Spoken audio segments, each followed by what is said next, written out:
Halo semuanya, perkenalkan nama saya Muhammad Arif Azizi dari kelas 1 D4 Teknik Telekomunikasi C dengan NRP 222560066.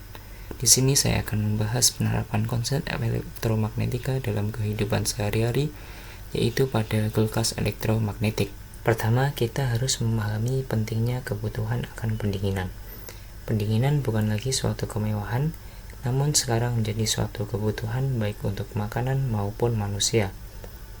Alasan utama kita memiliki banyak persediaan makanan adalah karena kita bisa mengawetkannya. Banyak makanan membutuhkan penyimpanan pada suhu rendah, artinya suhu di sekitar di bawah 0 derajat Celcius. Ini sangat penting untuk kelangsungan hidup kita. Tanpa pendinginan, kehidupan manusia akan sangat terganggu. Manusia adalah makhluk berdarah panas. Kita tidak bisa beradaptasi dengan suhu ekstrim begitu saja.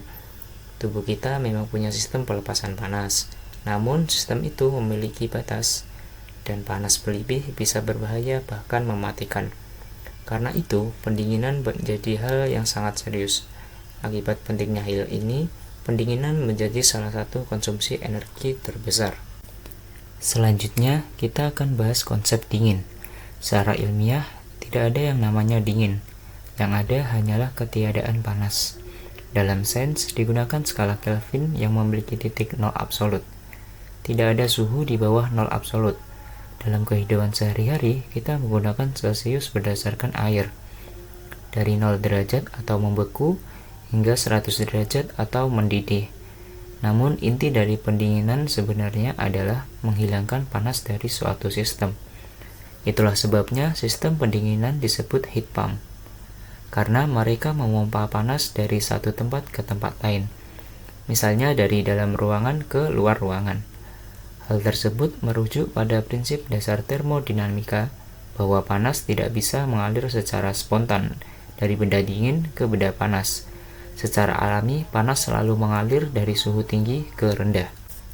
Untuk memahaminya, kita gunakan konsep COP atau Coefficient of Performance.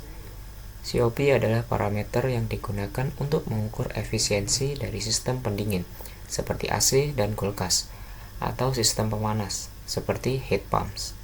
Berbeda dengan efisiensi pada mesin kalor, yang nilainya selalu di bawah 100% atau 1. COP biasanya memiliki nilai lebih dari 1.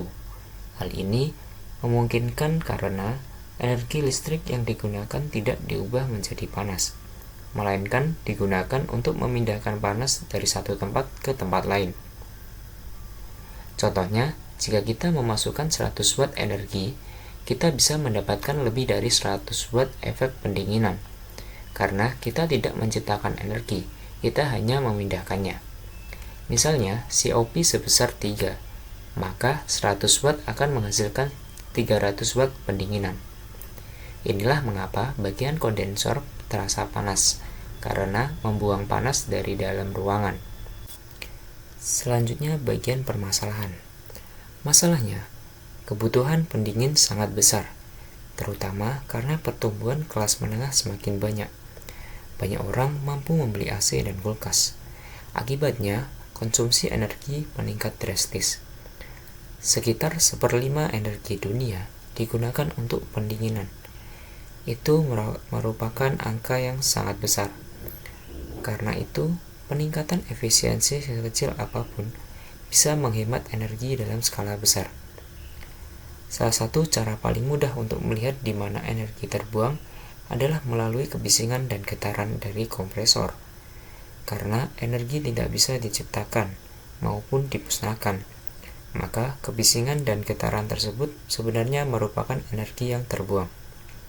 Selain itu, sistem lama masih menggunakan gas CFC yang merusak lapisan ozon. Ini bisa berdampak serius pada lingkungan dan pangan. Muncullah sebuah solusi, yaitu magnetic refrigeration atau kulkas elektromagnetik. Pada kulkas ini digunakan material magnetik khusus yang dapat merespon medan magnet dengan cara mengubah susunan momen magnetiknya. Material khusus tersebut yaitu material magnetik kalorik yang memiliki kemampuan untuk mengalami perubahan suhu akibat pengaruh medan magnet. Magnetocaloric effect merupakan fenomena di mana terjadi perubahan suhu pada suatu material akibat perubahan medan magnet yang dikenakan. Ketika material magnetokalorik berada dalam medan magnet, momen-momen magnetiknya akan menjadi lebih teratur, sehingga menyebabkan peningkatan energi internal dan suhu material. Sebaliknya, ketika medan magnet dihilangkan, susunan magnetik kembali tidak teratur dan suhu material menurun. Fenomena ini menjadi dasar utama dalam sistem pendinginan berbasis magnet. Prinsip kerja magnetic refrigeration didasarkan pada siklus termodinamika yang memanfaatkan fenomena magnetocaloric effect pada material magnetokalorik. Proses ini umumnya berlangsung dalam beberapa tahap yang saling berkesinambungan. Pada tahap pertama adalah magnetisasi, yaitu ketika material magnetokalorik dikenai medan magnet yang dihasilkan oleh arus listrik pada kumparan. Pada kondisi ini, momen-momen magnetik dalam material yang semula acak pada gambar sebelah kiri menjadi lebih teratur dan sejajar dengan arah medan magnet seperti gambar sebelah kanan. Proses penataan ini menyebabkan penurunan entropi magnetik. Namun karena sistem berada dalam kondisi mendekati adiabatik, energi internal material meningkat sehingga suhu material naik. Tahap kedua adalah pelepasan panas atau heat rejection. Setelah suhu material meningkat, panas tersebut dipindahkan ke lingkungan melalui penukar panas atau heat exchanger. Proses ini biasanya berlangsung pada kondisi isotermal, di mana suhu dijaga relatif konstan selama perpindahan panas berlangsung. Tahap ketiga adalah demagnetisasi, yaitu ketika medan magnet dihilangkan atau dikurangi. Pada tahap ini, momen-momen magnetik kembali ke keadaan acak, sehingga entropi magnetik meningkat. Akibatnya, energi internal material menurun dan suhu material menjadi lebih rendah dibandingkan kondisi awal.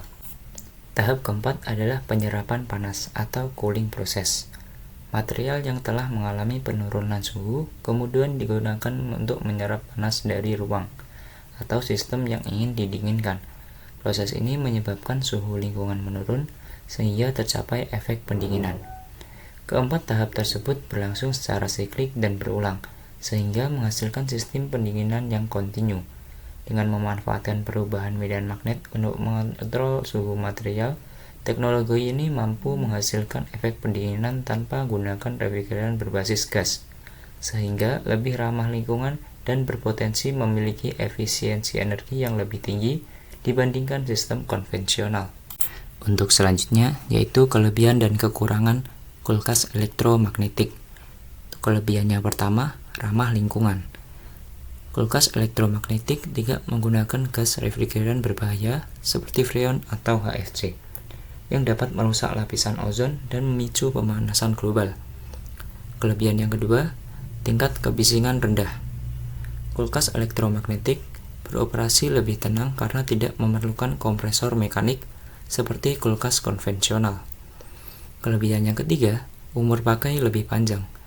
Kulkas elektromagnetik memiliki komponen mekanik yang lebih sedikit, sehingga mengurangi risiko keausan dan meminimalisir biaya perawatan.